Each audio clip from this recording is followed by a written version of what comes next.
Hello children, welcome to the first PUC economics class. I am Suma from Gopal Swami PU College. Now in this session we are learning the sixth lesson under Indian economic development, that is rural development. Here we are learning about the significance of rural development. Why so much of importance is given to rural development? ಯಾಕೆ ನಾವು ಈ ಒಂದು ಗ್ರಾಮೀಣ ಅಭಿವೃದ್ಧಿಯ ಬಗ್ಗೆ ಇಷ್ಟೊಂದು ಮಹತ್ವ ಕೊಡ್ತಾ ಇದ್ದೀವಿ ಅಂತ ಹೇಳಿದ್ರೆ, ಭಾರತ ಅನ್ನೋದು ಹಳ್ಳಿಗಳ ದೇಶ. India is a country with villages. So therefore 2/3 of our population are dependent on agriculture and allied activities, and 1/3 of the rural people are poverty hit. Therefore, today lots of significance has been given to the rural development.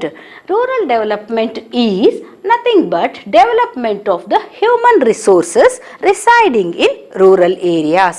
ಗ್ರಾಮೀಣ ಭಾಗದ ಪ್ರದೇಶಗಳಲ್ಲಿ ವಾಸ ಮಾಡ್ತಾ ಇರುವಂತ ಒಂದು ಜನತೆಯ ಒಂದು ಅಭಿವೃದ್ಧಿ, ಮಾನವರನ್ನ ಮಾನವ ಸಂಪನ್ಮೂಲವನ್ನಾಗಿ ಅಥವಾ ಮಾನವ ಬಂಡವಾಳವನ್ನಾಗಿ ನಾವು ಪರಿವರ್ತನೆ ಮಾಡಿಸ್ಕೊಳ್ಳೋದು ಅಥವಾ ಪರಿವರ್ತನೆ ಹೊಂದುವುದು, ಇದನ್ನು ನಾವು ರೂರಲ್ ಡೆವಲಪ್ಮೆಂಟ್ ಅಂತ ಹೇಳ್ತೀವಿ. That is development of human resources that can be done through 3 activities, that is literacy, primary education provision and skill development. ಅಕ್ಷರತೆ ಅಥವಾ ಸಾಕ್ಷರತೆ ಅಂತ ಹೇಳ್ಬೋದು. ಲಿಟ್ರಸಿ, ಸಾಕ್ಷರತೆಯ ಒಂದು ಗುಣಮಟ್ಟವನ್ನು ನಾವು ಹೆಚ್ಚಿಸಬೇಕು ಹಾಗೂ ಸಾಕ್ಷರತೆಯನ್ನು ಎಲ್ಲರಲ್ಲೂ ನಾವು ಇನ್ಕಲ್ಕೇಟ್ ಮಾಡ್ಕೊಳ್ಳೋದಕ್ಕೆ ಅವರಿಗೆ ನಾವು ಪ್ರೋತ್ಸಾಹ ನೀಡಬೇಕು. ಪ್ರತಿಯೊಬ್ಬರೂ ಸಾಕ್ಷರರಾಗಬೇಕು. Particularly female literacy, the male literacy as well as female literacy. India, though being an agrarian country, is not lagging behind in undergoing the literacy activities. There are lots of literacy mission activities undergone in these days, but ನಮ್ಮಲ್ಲಿ ಹೆಚ್ಚಾಗಿ ಮೇಲ್ ಲಿಟ್ರಸಿಗೆ ಕೊಡ್ತಾ ಇರೋ ಒಂದು importance we are not giving to the female literacy.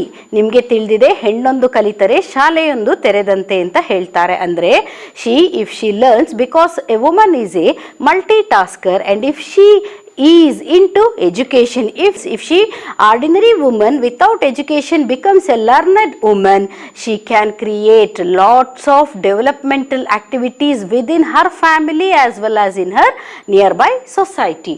So completion of primary education, so providing the primary education to the children is very very important. ಪ್ರಾಥಮಿಕ ಶಿಕ್ಷಣ, ಆದ್ದರಿಂದ ಸರ್ಕಾರ ಈ ಹಂತದಲ್ಲಿ ಪ್ರಾಥಮಿಕ ಶಿಕ್ಷಣವನ್ನು ಒದಗಿಸ್ತಾ ಇದೆ ಉಚಿತವಾಗಿ. ಸರ್ಕಾರ, ಕೇಂದ್ರ ಸರ್ಕಾರ ಇರಬಹುದು, ರಾಜ್ಯ ಸರ್ಕಾರ ಇರಬಹುದು, ಅಥವಾ ನಮ್ಮಲ್ಲೇ ಇರುವಂಥ ಲೋಕಲ್ ಗೌರ್ಮೆಂಟ್ಗಳು, ಗ್ರಾಮ ಪಂಚಾಯಿತಿಗಳಿರ್ಬೋದು ಅಥವಾ ಮುನಿಸಿಪಾಲಿಟಿಗಳಿರ್ಬೋದು, ಎಲ್ಲರೂ ಕೂಡ ಸಾಕಷ್ಟು ಅಲ್ಲಿ ಪ್ರೈಮರಿ ಎಜುಕೇಷನ್ಗೆ ಬಹಳ ಒತ್ತು ನೀಡ್ತಾ ಇದ್ದಾರೆ. ಯಾಕೆ ಅಂತಂದರೆ ಆ ಬೇಸಿಕ್ ಎಜುಕೇಷನ್ ಆ ಟೈಮ್ನಲ್ಲಿ, ಮಗುವಿನಲ್ಲಿ, ಆ ಒಂದು ವಯಸ್ಸಿನಲ್ಲಿ ಒಂದು ವಿದ್ಯಾರ್ಥಿಯಲ್ಲಿ ವಿದ್ಯಾಭ್ಯಾಸದ ಬಗ್ಗೆ ಆಸಕ್ತಿಯನ್ನು ಹುಟ್ಟಿಸಿ ಅದರ ಬೆಳವಣಿಗೆಗೆ ನಾವು ಪ್ರೋತ್ಸಾಹ ನೀಡಿದರೆ ಆ ಮಗು ತನ್ನಂತಾನೇ ವಿದ್ಯಾಭ್ಯಾಸದಲ್ಲಿ ಹೆಚ್ಚಿನ ಆಸಕ್ತಿಯನ್ನು ಬೆಳೆಸ್ಕೊಂಡು ಅದು ಅಭಿವೃದ್ಧಿಯನ್ನು ಹೊಂದುತ್ತೆ.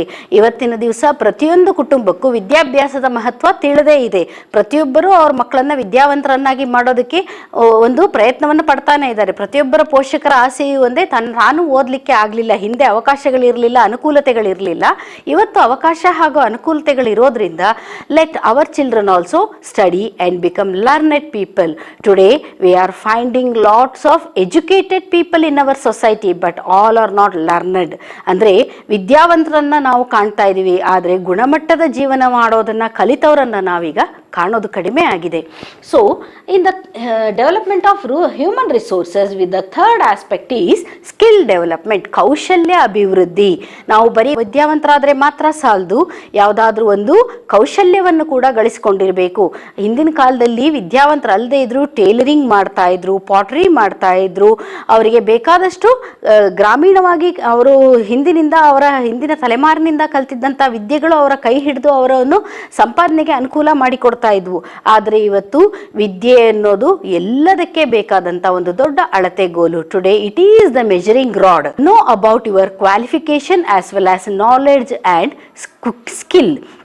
ಸೊ ಈ ಒಂದು ಸ್ಕಿಲ್ ಅನ್ನೋದು ನಮ್ಮನ್ನು ನಾವು ಹೆಚ್ಚಿನ ರೀತಿಯಲ್ಲಿ ಔನ್ನತ್ಯಕ್ಕೆ ಕರ್ಕೊಂಡು ಹೋಗೋದಕ್ಕೆ ನಮಗೆ ಸಹಾಯ ಮಾಡುತ್ತೆ. ಕೌಶಲ್ಯ ಅಭಿವೃದ್ಧಿ, therefore government of India has formed the skill in India ಅನ್ನೋ ಒಂದು ಲೋಗೋವನ್ನೇ ಕೊಟ್ಟಿದೆ, make in India skill development activities ಅಂತೇಳಿ.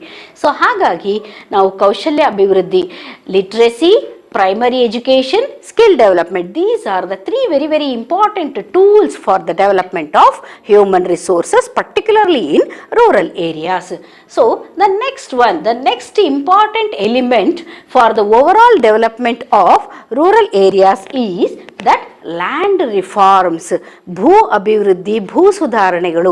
ಯಾಕೆಂದರೆ ನಮ್ಮಲ್ಲಿ ಸಾಕಷ್ಟು ಕಾಯ್ದೆಗಳು ಮತ್ತು ಕಾನೂನುಗಳು ಚಾಲ್ತಿಯಲ್ಲಿವೆ. ಈ ಭೂಮಿಯನ್ನು ಹೇಗೆ ನಾವು ಅಕ್ವೈರ್ ಮಾಡ್ಕೊಳ್ಬಹುದು, ಅದನ್ನು ಹೇಗೆ ನಾವು ಡೆವಲಪ್ ಮಾಡಬಹುದು, ಅಲ್ಲಿ ನಾವು ಫಾರ್ಮಿಂಗ್ ಆ್ಯಕ್ಟಿವಿಟೀಸ್ನ ಹೇಗೆ ತಗೊಳ್ಬೋದು ಅನ್ನೋದಕ್ಕೆ. ಆದರೂ ಕೂಡ ನಮ್ಮಲ್ಲಿ ಸ್ಮಾಲ್ ಲ್ಯಾಂಡ್ ಹೋಲ್ಡರ್ಸ್ ಅಥವಾ ಕನ್ನಡದಲ್ಲಿ ಹೇಳೋದಾದರೆ ಸಣ್ಣ ಹಿಡುವಳಿದಾರರು, ಇವ್ರುಗಳಿಗೆ ತಲುಪಬೇಕಾದಂಥ ಸವಲತ್ತುಗಳು ತಲುಪ್ತಾ ಇಲ್ಲ ಮತ್ತು ಅವರಿಗೆ ಅದರ ಬಗ್ಗೆ ಒಂದು ಅವೇರ್ನೆಸ್ ತಿಳಿತಾ ಇಲ್ಲ. ಹಾಗಾಗಿ ಅವರೇನು ಮಾಡ್ತಾ ಇದ್ದಾರೆ, ಸಾಕಷ್ಟು ಒಂದು ಕೀಳರಿಮೆಯಲ್ಲಿ ಬದುಕ್ತಾ ಇದ್ದಾರೆ. ಅವರಿಗೆ ಯಾವುದೇ ರೀತಿಯಾದ ಸೌಲಭ್ಯಗಳು ಸಿಗದೆ ವಂಚಿತರಾಗ್ತಾ ಇದ್ದಾರೆ. ಈ ಲ್ಯಾಂಡ್ ರಿಫಾರ್ಮ್ಸ್, ಭೂ ಸುಧಾರಣೆಯನ್ನು ನಾವು ತಂದರೆ ನಮ್ಮಲ್ಲಿ ಎಷ್ಟೋ ಒಂದು ಅಭಿವೃದ್ಧಿ ಕಾಣಬಹುದು. ಯಾಕೆಂದರೆ ಎಷ್ಟೊಂದು ರೈತರಿಗೆ ಅವರು ಬೆಳೀತಾ ಇರೋ ಬೆಳೆಗೆ ಎಷ್ಟು ಬೆಲೆಯನ್ನು ಮಧ್ಯವರ್ತಿಗಳು ತಗೊಳ್ತಾ ಇದ್ದಾರೆ ಅನ್ನೋದೇ ಗೊತ್ತಿಲ್ಲ. ಒಂದು ಸ್ವಲ್ಪ ಕೇವಲ ಕಡಿಮೆ ಹಣವನ್ನು ಕೊಟ್ಟು ರೈತರ ಹತ್ರ ಅವರು ಮಧ್ಯವರ್ತಿಗಳು, ಬ್ರೋಕರ್ಸ್ ಹಣವನ್ನು ಕೊಟ್ಟು ಆ ಪದಾರ್ಥವನ್ನು ಕೊಂಡುಕೊಂಡು ಮಾರ್ಕೆಟ್ನಲ್ಲಿ ಅವರು ಹೆಚ್ಚಿನ ಬೆಲೆಗೆ ಮಾರ್ತಾ ಇದ್ದಾರೆ. ಸೊ ಆದ್ದರಿಂದ ಈ ರೈತರಿಗೆ ಬಹಳ ಮೋಸ ಆಗ್ತಾ ಇದೆ. ಆದ್ದರಿಂದ ಅಗ್ರಿಕಲ್ಚರಲ್ ಮಾರ್ಕೆಟಿಂಗ್ ಆಕ್ಟಿವಿಟೀಸ್ನ government it has taken the agricultural marketing activities into the doorstep of the cultivator only, so that government only is intending to buy the goods and government will sell it in its own marketing agencies like Hopcoms ಇರ್ಬೋದು ಅಥವಾ APMC ಇರ್ಬೋದು, agricultural producers marketing committee. ಹಾಗಾಗಿ ಅದು ಒಂದು ಬೆನಿಫಿಟನ್ನು ನಾವು land reforms ಮೂಲಕ ರೈತರಿಗೆ ಒದಗಿಸ್ಕೊಟ್ರೆ ನಮ್ಮ ಓವರಾಲ್ ಡೆವಲಪ್ಮೆಂಟ್ ಆಫ್ ರೂರಲ್ ಏರಿಯಾಸ್ದ ಒಂದು ಗೋಲ್ನ ಅಚೀವ್ ಮಾಡಿದ ಹಾಗೆ ಆಗುತ್ತೆ. The next one is infrastructure development, ಮೂಲಭೂತ ಸೌಕರ್ಯಗಳು ಅಂತ ಹೇಳ್ತೀವಿ. Infrastructure development is an important tool to convert the poverty hit rural area into a progressive rural area. So infrastructure development covers electricity supply, irrigation facilities, rural credit facilities, rural marketing facilities, as well as non-farming activities promotion. So now let's see one by one. Electricity supply. The infrastructure activities, the infrastructure development includes the electricity supply, because rural areas are finding a shortage of electricity supply. ಅವರಿಗೆ ದಿನದಲ್ಲಿ ಕೇವಲ ಕೆಲವು ಗಂಟೆಗಳ ಕಾಲ ಮಾತ್ರ ವಿದ್ಯುತ್ ಶಕ್ತಿಯ ಸೌಲಭ್ಯವನ್ನು ಒದಗಿಸಿಕೊಡಲಾಗ್ತಾ ಇದೆ. ಅವರಿಗೆ ದಿನದ 24 ಗಂಟೆಗಳು ನಾವು ವಿದ್ಯುತ್ ಶಕ್ತಿಯನ್ನು ಒದಗಿಸಿಕೊಟ್ರೆ ಅವರು ಸಾಕಷ್ಟು ಬೆನಿಫಿಟ್ ಗಳಿಸ್ಕೊಳ್ತಾರೆ. ಹಾಗೆ ಅವರು ಸಾಕಷ್ಟು ಕೃಷಿ ಹಾಗೂ ಕೃಷಿಯೇತರ ಚಟುವಟಿಕೆಗಳಲ್ಲಿ agricultural and non agricultural activities ಅದರಲ್ಲಿ ಇನ್ವಾಲ್ವ್ ಆಗ್ತಾರೆ. ಇದರಿಂದ ನಾವು ಅಭಿವೃದ್ಧಿಯನ್ನು ಕಾಣ್ಬೋದು. ಆದರೆ most of the country, nearly 40% of our countries rural areas are still not having proper electricity supply, proper power supply. Therefore, they are finding the shortage of developmental activities and they are still under darkness. The second one is irrigation facilities. ಅಂದರೆ ಒಂದು ನೀರಾವರಿ ಅನುಕೂಲತೆಗಳು. Today you are finding some areas are supported by the water supply. Local rivers and the major rivers are supporting for the irrigation activities. In some dry land areas we are not finding the water. ಸಾಧಾರಣ 400-500 ಅಡಿಗಳ ತನಕ ಆಳ ತೆಗೆದ್ರು ಎಷ್ಟೊಂದು ಬೋರ್ವೆಲ್ಗಳಲ್ಲಿ ನೀರೇ ಸಿಗ್ತಾ ಇಲ್ಲ. ನಾವು ಒಂದು ಒಣ ಬೇಸಾಯ ಜಾಗಗಳಲ್ಲಿ ಅಥವಾ ಒಣಭೂಮಿಗಳಲ್ಲಿ ನಾವು ನೀರನ್ನೇ ನಾವು ನೋಡೋದಕ್ಕೆ ಸಾಧ್ಯ ಆಗ್ತಾ ಇಲ್ಲ. So we have divided the lands into wet land and dry land. Wet land is one which is supported with the irrigation facilities. ಸಾಧಾರಣ ಎಲ್ಲಿ ಆದರೂ ಒಂದು ನಾಲೆ ಅಥವಾ ಒಂದು ಉಪನದಿಗಳು ಹರಿತಾ ಇರೋ ಸ್ಥಳದಲ್ಲಿ ನಾವು ಅದನ್ನು ಪಂಪ್ಸೆಟ್ ಮೂಲಕ ಆ ನೀರನ್ನು ನಮ್ಮ ಜಮೀನಿಗೆ ಹಾಯಿಸ್ಕೊಂಡು ನಾವು ಅಲ್ಲಿ ಕೃಷಿ ಆಕ್ಟಿವಿಟೀಸ್ನ, ಕೃಷಿ ಚಟುವಟಿಕೆಗಳನ್ನು ನಾವು ನಡೆಸಬಹುದು. ಆದರೆ ಒಣ ಜಾಗಗಳಲ್ಲಿ ಅಥವಾ ನಾವು dry land, for example example ನಮ್ಮ ನಾರ್ತ್ ಕರ್ನಾಟಕ ರೀಜನ್ ಅಲ್ಲಿ ಹೋದರೆ ನೀರಿನ ಅನುಕೂಲತೆ ಇಲ್ಲ. ಅಲ್ಲಿ ಕುಡಿಯುವ ನೀರಿಗೆ ತುಂಬ ಕಷ್ಟಪಡ್ತಾ ಇರ್ತಾರೆ. ರಾತ್ರಿಡೀ ಜನರು ಒಂದು ಬಿಂದಿಗೆ ಅಥವಾ ಒಂದು ಕೊಡ ನೀರಿಗಾಗಿ ಅವರು ಇಡೀ ರಾತ್ರಿ ಕ್ಯೂನಲ್ಲಿ ನಿಲ್ತಿರೋದನ್ನು ನಾವು ನೋಡ್ತಾ ಇದ್ದೀವಿ. ಸೊ ಇದನ್ನು ನಾವು irrigation facility as well as providing fresh drinking water, ಅದನ್ನು ನಾವು ಅವರಿಗೆ ಅನುಕೂಲತೆ ಒದಗಿಸ್ಕೊಟ್ರೆ rural development can be found. The next one is rural credit.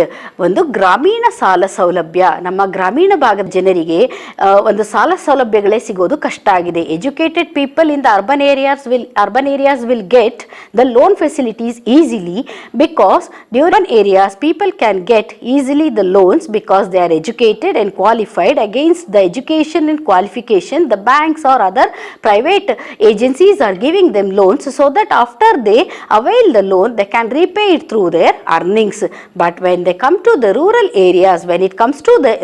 areas, you cannot find one such situation because nobody is there to fetch them credit. ಅವರಿಗೆ ಗ್ರಾಮೀಣ ಭಾಗದಲ್ಲಿ ಸಾಲ ಸೌಲಭ್ಯಗಳನ್ನು ಕೊಡೋರೇ ಇಲ್ಲ. ಆ ರೀತಿ ನಾವು ಅವರಿಗೆ ಸಾಲ ಸೌಲಭ್ಯವನ್ನು ಒದಗಿಸಿಕೊಟ್ರೆ ಅವರು ಹೆಚ್ಚಿನ ಪ್ರಗತಿಯನ್ನು ಕಾಣಬಹುದು. ಆ ಸಾಲವನ್ನು ಅವರು ತೆಗೆದುಕೊಂಡು ಅವರು ತಮ್ಮ ಒಂದು ಕೃಷಿ ಚಟುವಟಿಕೆಯಲ್ಲಿ ಆ ಹಣವನ್ನು ತೊಡಗಿಸಿ ಹೆಚ್ಚಿನ ಲಾಭವನ್ನು ಕೂಡ ಗಳಿಸಬಹುದಾಗಿದೆ. ಆದರೆ ನಮ್ಮಲ್ಲಿ ಆ ಒಂದು ರೂರಲ್ ಕ್ರೆಡಿಟ್ ಅನ್ನೋದು ಇನ್ನೂ ಕೂಡ ಒಂದು ಆರ್ಗನೈಸ್ಡ್ ವೇನಲ್ಲಿ ನಡೀತಾ ಇಲ್ಲ. ಯಾಕೆ ಅಂತ ಹೇಳಿದ್ರೆ ನಮ್ಮಲ್ಲಿ ರೂರಲ್ ಕ್ರೆಡಿಟ್ ಪ್ರೊವೈಡ್ ಮಾಡ್ತಾ ಇದ್ದಾರೆ, ಆದರೆ ಅದರ ಬಡ್ಡಿಯನ್ನು ಕೂಡ ನಮ್ಮ ರೈತರ ಆದಾಯದಲ್ಲಿ ಕಟ್ಟೋದಕ್ಕೆ ಆಗ್ತಾ ಇಲ್ಲ. The agricultural activities are not fetching the expected benefit because of the climatic variation. ಹಾಗಾಗಿ ನಾವು ರೈತರಿಗೆ ರೂರಲ್ ಕ್ರೆಡಿಟ್ ಕೊಡೋದ್ರ ಜೊತೆಗೆ ಅವರಿಗೆ ಅದನ್ನು ಹೇಗೆ ಉಪಯೋಗಿಸ್ಕೊಳ್ಬೇಕು, ಅದನ್ನು ಉಪಯೋಗಿಸ್ಕೊಂಡು ಅವ್ರು ಹೇಗೆ ಲಾಭ ಮಾಡಿಕೊಂಡು ಆ ಲಾಭದಿಂದ ಅವರು ಸಾಲವನ್ನು ಅವರು ತಿರುಗಿಸ್ಕೊಡ್ಬೇಕು, ವಾಪಸ್ ಕೊಡಬೇಕು ಅನ್ನೋದನ್ನು ನಾವು ಕಲಿಸಿಕೊಡ್ಬೇಕಾಗತ್ತೆ. ಮೈಕ್ರೋ ಕ್ರೆಡಿಟ್ ಫೆಸಿಲಿಟೀಸ್, ಸಣ್ಣ ಸಣ್ಣ ಸಾಲ ಸೌಲಭ್ಯಗಳನ್ನು ಕೂಡ ಒದಗಿಸ್ಕೊಡ್ಬೇಕು. ಅದಕ್ಕೋಸ್ಕರನೇ ಡಿಸ್ಟ್ರಿಕ್ಟ್ ಕೋಆಪರೇಟಿವ್ ಬ್ಯಾಂಕ್, ಜಿಲ್ಲಾ ಸೇವಾ ಸಹಕಾರ ಬ್ಯಾಂಕ್ಗಳಂತ ಇದೆ. ಹಾಗೆ rural cooperative banks are also there. So government of India has established in the year 1985 NABARD, the National Bank for Agriculture and Rural Development. All these NABARD branches are called as Gramina Bank. You have Kaveri Gramina Bank, Malaprabha Gramina Bank, Sharavati Gramina Bank. Every district is having the Gramina banks, rural banks named after the local rivers. So ಹಾಗಾಗಿ ಈ ಒಂದು ಗ್ರಾಮೀಣ ಬ್ಯಾಂಕ್ಗಳ ಮೂಲಕ ನಮ್ಮ ರೈತರಿಗೆ ಸಾಲ ಸೌಲಭ್ಯವನ್ನು ಒದಗಿಸ್ತಾ ಇದ್ದಾರೆ. The next one is marketing facilities. ನಮ್ಮ ರೈತರಿಗೆ ಹೆಚ್ಚಿನ ಮೋಸ ಆಗ್ತಾ ಇರೋದು ಇಲ್ಲಿ. ಅವರು ಕಷ್ಟಪಟ್ಟು ತಿಂಗಳುಗಟ್ಟಲೆ ಬೆವರು ಹರಿಸಿ ಬಿಸಿಲು ಮಳೆಯಲ್ಲಿ ದುಡಿದು ಗಳಿಸಿದ ಒಂದು ಏನು ಬೆಳೆಯನ್ನು ಪಡೆದಿರ್ತಾರೆ, ಆ ಬೆಳೆಯನ್ನು ಕಡಿಮೆ ಬೆಲೆಗೆ ಈ ಮಧ್ಯವರ್ತಿಗಳು ಅಥವಾ ಬ್ರೋಕರ್ಸ್ ತಗೊಂಡು ಮಾರ್ಕೆಟ್ನಲ್ಲಿ ಅದನ್ನು ಅವರು ಆರ್ಟಿಫಿಷಿಯಲ್ ಸ್ಕೇರ್ಸಿಟಿ ಕ್ರಿಯೇಟ್ ಮಾಡಿ ಹೆಚ್ಚಿನ ಬೆಲೆಗೆ ಮಾರ್ಕೊಂಡು ಹೆಚ್ಚಿನ ಆದಾಯ ಮಾಡ್ಕೊಳ್ತಾ ಇದ್ದಾರೆ. ವೇರಿನ್ ಅವರ್ ಕಲ್ಟಿವೇಟರ್, ನಮ್ಮ ಒಂದು ಬೆಳೆಯುವವರಿಗೆ ಹೆಚ್ಚಿನ ಲಾಭ ಸಿಗ್ತಾ ಇಲ್ಲ, ರೈತರಿಗೆ ಹೆಚ್ಚಿನ ನಷ್ಟ ಉಂಟಾಗ್ತಾ ಇದೆ ಹಾಗೂ ಮೋಸ ಆಗ್ತಾ ಇದೆ. ಈ ರೂರಲ್ ಮಾರ್ಕೆಟಿಂಗ್ ಫೆಸಿಲಿಟೀಸ್ನ ನಾವು ಹೆಚ್ಚಿಸಬೇಕು ಅಂತ ಹೇಳಿ ಸರ್ಕಾರ APMC ಮಾರ್ಕೆಟ್ಗಳನ್ನ ಕ್ರಿಯೇಟ್ ಮಾಡಿದೆ. The agricultural producers marketing committee, ಅಂದರೆ ರೈತರ ವ್ಯವಸಾಯೋತ್ಪನ್ನ ಸಹಕಾರ ಮಾರಾಟ ಸಮಿತಿ ಅಂತ ಹೇಳಿ. In Mysore it is at Bandipalya area where the cultivator himself will bring the product cultivated by him and he is dumping in that yard and he will collect money from the broker and that broker will send these agricultural products into different areas and he will earn more money. Here also to some extent the cultivator is benefited, but comparatively it is progressive. ಹಾಗಾಗಿ ಇವತ್ತು ರೈತರ ಮನೆ ಬಾಗಿಲಿನಲ್ಲೇ ನಾವು ಅವರು ಬೆಳೆದ ಪದಾರ್ಥಗಳನ್ನು ಕೊಂಡುಕೊಳ್ಳೋದಕ್ಕೆ ಸಾಕಷ್ಟು ವ್ಯವಸ್ಥೆ ಮಾಡ್ತಾ ಇದ್ವಿ. ಇದರ ಜೊತೆಗೆ ಸರ್ಕಾರ horticultural producers marketing committee, Hopcoms ಅಂತ ಹೇಳಿ ನಮ್ಮ ಹಾರ್ಟಿಕಲ್ಚರಲ್ ಪ್ರೊಡ್ಯೂಸ್ ಅಂದರೆ ಹಣ್ಣುಗಳ ಬೇಸಾಯ ಮಾಡಿದವರ ಹತ್ರ ಹಣ್ಣುಗಳನ್ನು ಕೊಂಡುಕೊಂಡು ಹಾರ್ಟಿಕಲ್ಚರಲ್ ಮಾರ್ಕೆಟಿಂಗ್ ಕಮಿಟಿಯ ಒಂದು ಔಟ್ಲೆಟ್ಗಳಲ್ಲಿ ಸೇಲ್ ಮಾಡ್ತಾ ಇದೆ. ಯಾಕೆಂದರೆ ಇವತ್ತಿನ ದಿವಸ ಜನರಿಗೆ ಹಣ್ಣುಗಳ ಒಂದು ಸೇವನೆಯ ಮಹತ್ವ ತಿಳಿದಿದೆ. ಹಾಗಾಗಿ ಜನರು ಹಣ್ಣು ಮತ್ತು ತರಕಾರಿಗಳನ್ನ ಕೊಳ್ಳೋದಕ್ಕೆ ನಮ್ಮ ಹಾರ್ಟಿಕಲ್ಚರಲ್ ಇದರಲ್ಲಿ ವ್ಯಾಪಾರ ಮಾಡಲಿಕ್ಕೆ ಹೋಗ್ತಾ ಇದ್ದಾರೆ. ಅದು ಅಲ್ಲದೆ ಕೂಡ ಇವತ್ತು ಜನರಿಗೆ ಆರ್ಗ್ಯಾನಿಕ್ ಫಾರ್ಮಿಂಗ್ ಬಗ್ಗೆ ಒಂದು ಅವೇರ್ನೆಸ್ ಕ್ರಿಯೇಟ್ ಆಗಿದೆ. ಫರ್ಟಿಲೈಸರ್ಗಳು ಮತ್ತು ಮೆನ್ಯೂರ್ಗಳನ್ನು ಯೂಸ್ ಮಾಡದೆ ಬೆಳೆದಿರೋ ಅಂಥ ಒಂದು ಕಲ್ಟಿವೇಷನ್ ಮಾಡಿರೋ ಅಂಥ ಪ್ರಾಡಕ್ಟ್ಗಳನ್ನ ಅವರು ಬಳಸೋದಕ್ಕೆ ಇಷ್ಟಪಡ್ತಾ ಇದ್ದಾರೆ. So therefore agricultural marketing facility should be accelerated still more. Whatever the facility that the government is giving for the marketing of the agricultural products should be still more accelerated, so that the agricultural cultivator will be benefited through that. The next one is promotion of non-farming activities. ನಮ್ಮ ಗ್ರಾಮೀಣ ಭಾಗದ ಜನರು ಏನು ತಿಳ್ಕೊಂಡಿದ್ದಾರೆ, ಕೃಷಿ ಮಾಡಿದರೆ ಮಾತ್ರ ನಮಗೆ ಬದುಕು, ನಮಗೆ ಹಣ ಸಿಗುತ್ತೆ, ನಾವು ಬೇರೆ ಇನ್ನೇನಕ್ಕೂ ಲಾಯಕಾದವರಲ್ಲ, ನಮಗೆ ಬೇರೆ ಇನ್ನೇನು ಆಕ್ಟಿವಿಟೀಸು ಗೊತ್ತಿಲ್ಲ, ನಮಗೆ ಎಜುಕೇಷನ್ ಇಲ್ಲ ಅನ್ನೋ ಒಂದು ಕೀಳರಿಮೆಯಲ್ಲಿ ಬದುಕ್ತಾ ಇದ್ದಾರೆ. It should be eradicated. So therefore only we should promote the non farming activities. ಈ ನಾನ್ ಫಾರ್ಮಿಂಗ್ ಆಕ್ಟಿವಿಟೀಸ್ನಲ್ಲಿ ನಮಗೆ ಸಾಕಷ್ಟು ಚಟುವಟಿಕೆಗಳನ್ನು ನಾವು ರೈತರಿಗೆ ತಿಳಿಸ್ಕೊಡ್ಬಹುದಾಗಿದೆ. That is first one is the food processing activities ಇರ್ಬೋದು, ಆಹಾರ ಸಂಸ್ಕರಣೆ ಇರಬಹುದು, ಅಥವಾ ಇವತ್ತು ಆರ್ಗ್ಯಾನಿಕ್ ಫಾರ್ಮಿಂಗ್ ಮೂಲಕ ನಾವು ಬೆಳೆದಿರುವಂಥ ಈ ಕಿರುಧಾನ್ಯಗಳಿರ್ಬೋದು. Today lots of importance has been given to the cultivation of inferior grains or millets. ಇದರಿಂದ ನಮ್ಮ ಬಿ ಪಿ ಕಾಯಿಲೆಗೆ ತುತ್ತಾದ ಜನರಿಗೆ ಅನುಕೂಲ ಆಗ್ತಾ ಇದೆ, ಅಥವಾ ಡಯಾಬಿಟಿಕ್ ಜನರಿಗೆ ಅನುಕೂಲ ಆಗ್ತಾ ಇದೆ, ಹಾರ್ಟ್ ಪೇಷಂಟ್ಸ್ಗೆ ಅನುಕೂಲ ಆಗ್ತಾ ಇದೆ. ಸೊ ಈ ರೀತಿ ಬೇರೆ ಬೇರೆ ರೀತಿಯಾದಂಥ ಧಾನ್ಯಗಳನ್ನು ಬೆಳೆಯೋದಕ್ಕೆ ನಾವು ಅವ್ರಿಗೆ ಪ್ರೋತ್ಸಾಹ ನೀಡ್ಬೋದು. ನಾನ್ ಫಾರ್ಮಿಂಗ್ ಆಕ್ಟಿವಿಟೀಸ್ನಲ್ಲಿ ನಾವು ಇನ್ನೂ ಕೂಡ ಬೇರೆ ಇನ್ನೊಂದು ಹೇಳ್ಬೋದು ಅಂತಂದರೆ cattle rearing, life stock rearing. Veterinary activities are also very active and they are fruitful, they are profit fetching activities. So ನಾವು ಅದ್ರ ಬಗ್ಗೆ ಕೂಡ ಗಮನ ಕೊಡಿಸಬಹುದು.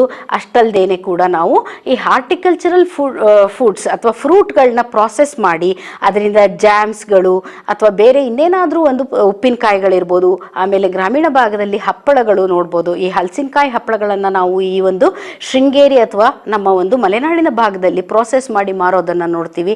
ಹಾಗೆ ಈ ಬೇರೆ ಎಲ್ಲ ಆಕ್ಟಿವಿಟಿಗಳಲ್ಲಿ ಅವರನ್ನು ಇನ್ವಾಲ್ವ್ ಮಾಡೋದಕ್ಕೆ, to make them to involve in different types of non farming activities is also one among the goals of the this overall development of rural areas. And as well as ಅವರಿಗೆ ಬೇರೆ ಒಂದು personal hygiene ಬಗ್ಗೆ awareness ಕೊಡೋದು, community hygiene ಬಗ್ಗೆ awareness ಕೊಡೋದು, ಆ sanitation, rural sanitation ಬಗ್ಗೆ ಅವರಿಗೆ ಒಂದು ಅವೇರ್ನೆಸ್ ಕ್ರಿಯೇಟ್ ಮಾಡೋದು, ಇದೆಲ್ಲವನ್ನು ಮಾಡೋದ್ರಿಂದ ನಾವು ರೂರಲ್ ಡೆವಲಪ್ಮೆಂಟ್ನ ನೋಡಬಹುದು. ಇಷ್ಟಲ್ಲದೇನೆ ನಾವು ಪರಂಪರೆಯಿಂದ through heritage they are involved into different types of cottage industries. ಅಪ್ಪ ಅಮ್ಮ ತಾತಂದ್ರ ಕಾಲದಿಂದನೂ ಕೂಡ ಅವರು ಸಾಕಷ್ಟು ವಿಧದ ಒಂದು ಕಾಟೇಜ್ ಇಂಡಸ್ಟ್ರೀಸ್ ಅಥವಾ ಟೈನಿ ಇಂಡಸ್ಟ್ರೀಸ್, ನೇಯ್ಗೆ ಇರಬಹುದು, ಅಥವಾ ಕುಂಬಾರ ಕೆಲಸ ಇರಬಹುದು, ಅಥವಾ ಒಂದು ಚಾಪೆ ಹೆಣೆಯೋದಿರ್ಬೋದು, ಅಥವಾ ಕಾಂಡಿಮೆಂಟ್ಸ್ ಮಾಡೋದಿರ್ಬೋದು, ಇದನ್ನು ಹಿಂದಿನಿಂದ ಮಾಡ್ಕೊಂಡಿರ್ತಾರೆ. ಅದನ್ನು ರೂರಲ್ ಕ್ರೆಡಿಟ್ ಕೊಟ್ಟು ಅವರಿಗೆ ಇನ್ನೊಂದು ಸ್ವಲ್ಪ ಸಾಲ ಸೌಲಭ್ಯದ ಮೂಲಕ ಅದನ್ನು ಹೆಚ್ಚಿಸಿಕೊಂಡು ಅವರು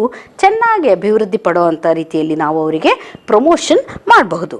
ಸೊ ಇದಲ್ಲದೆ ಈಗ ನಾವು ಇದೆಲ್ಲ ಒಂದು ರೂರಲ್ ಡೆವಲಪ್ಮೆಂಟ್ನಲ್ಲಿ ಇನ್ವಾಲ್ವ್ ಆಗಿರುವಂಥ ಒಂದು ಪ್ರಾಜೆಕ್ಟ್ಸ್. ಇಷ್ಟು ಮಾಡಿದರೆ ಅವರಿಗೆ ನಾವು ಒಳ್ಳೆಯ ರಸ್ತೆ ಸೌಲಭ್ಯ ಕೊಡ್ಬೋದು, ಒಳ್ಳೆಯ ಕುಡಿಯೋ ನೀರಿನ ಸೌಲಭ್ಯ ಕೊಡ್ಬೋದು, ಒಂದು ಕಮ್ಯುನಿಕೇಷನ್ ಮತ್ತು ಟ್ರಾನ್ಸ್ಪೋರ್ಟೇಷನ್ ಅನುಕೂಲತೆಗಳನ್ನು ಒದಗಿಸಿ ಅವರಿಗೆ ರೂರಲ್ ಮತ್ತು ಅರ್ಬನ್ದು ಡಿಫ್ರೆನ್ಸ್ ಗೊತ್ತಾಗದಿದ್ದಾಗೆ ಎಲ್ಲ ಅರ್ಬನ್ ಫೆಸಿಲಿಟೀಸ್ನ ರೂರಲ್ ಏರಿಯಾಸಲ್ಲಿ ಪ್ರೊವೈಡ್ ಮಾಡೋದು, ಇದೆಲ್ಲ ಮಾಡೋದ್ರಿಂದ ಓವರಾಲ್ ರೂರಲ್ ಡೆವಲಪ್ಮೆಂಟ್ ಮಾಡಬಹುದು.